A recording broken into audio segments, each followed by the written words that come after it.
Hello everyone, welcome to Katharine's Creatures. This is a series where I get to touch base and talk a little bit about various mythological creatures, beasts, beings, and the like, pulled from lore worldwide.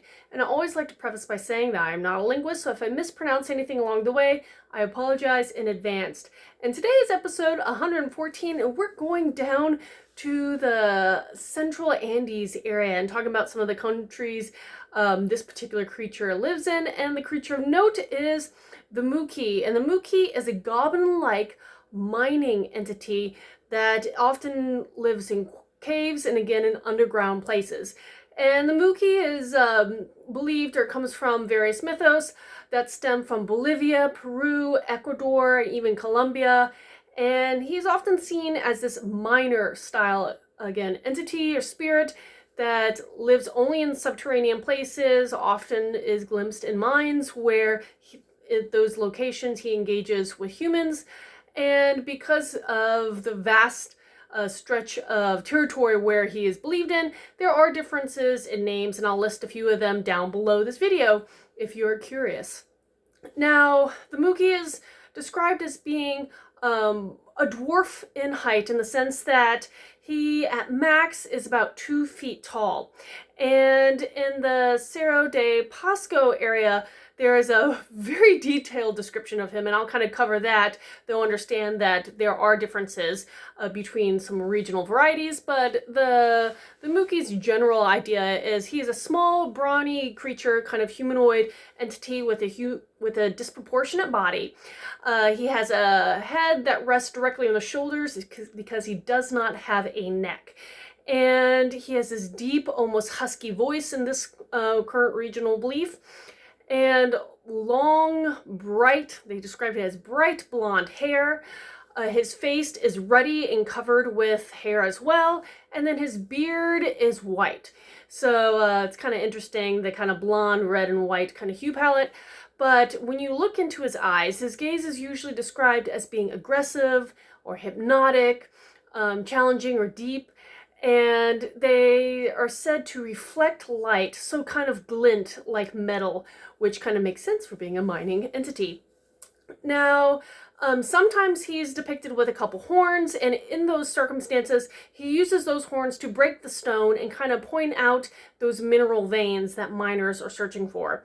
He has pale skin and is often depicted carrying a lantern, and in some of the more modernized versions, even some kind of flashlight in his hand.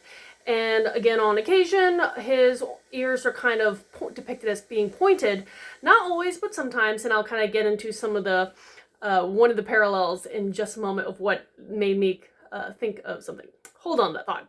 But in, again, one regional area, he's described as wearing miner's gear. So the standard miner's gear from helmet to the whole outfit all the way down to the studded shoes. Now, the other one, which does give vibes of elvish entities, again, reflecting, nodding back to those pointed ears, in the sense that he wears a green outfit with some kind of flourish cape, which is kind of neat.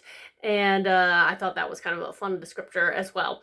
Now, again, with these varietal descriptions, some of them are kind of unusual or extreme in the sense that certain times the Muki is depicted as having either feet or legs like a goose or crow, and or being able to walk kind of duck-like because he has very, very large, disproportionately large feet.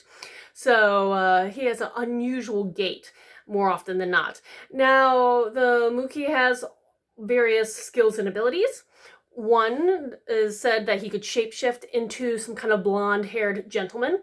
Another one is that we'll get to that in a moment. I'm jumping the gun. So pause on the abilities, and we're going to jump over to the fact that what is his personality and what does he do.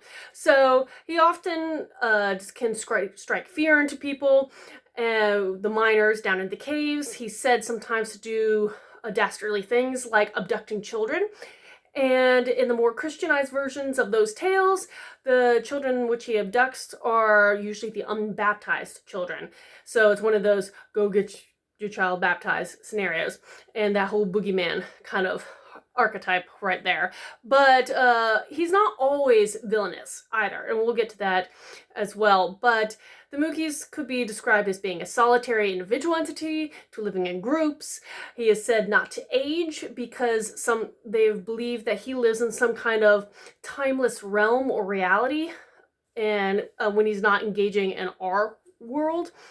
He can take a liking, and this goes back to some of the good things. He can take a liking to people, and there are stories saying that people have to be like, good people themselves, and that's how Muki recognizes this and rewards you in various ways, some of which is whistling to give a warning when there's some kind of danger lurking or some kind in the mines. And other times he will actually point out where the metal or mineral veins are, as I kind of mentioned a little bit before, which is great when you're a miner and you've been searching for those. On the other hand, there are stories that he can actually do the opposite, and as soon as you find what you've been searching for, the Muki can make the mineral mines not just appear for you, but also take them away and make them disappear. So you could go down to the mine shaft and go exactly to the area where you were hitting whatever mineral, whatever metal that you were trying to mine for, and it's gone, it vanished. And in those situations, the Muki is often blamed for moving those mineral veins around. So if you have any questions about this particular entity, or any other creatures, beast beings, mythology, or my fantasy books, post them in the comments below or reach out to me on any of my social media. And until next time, everyone, Skål.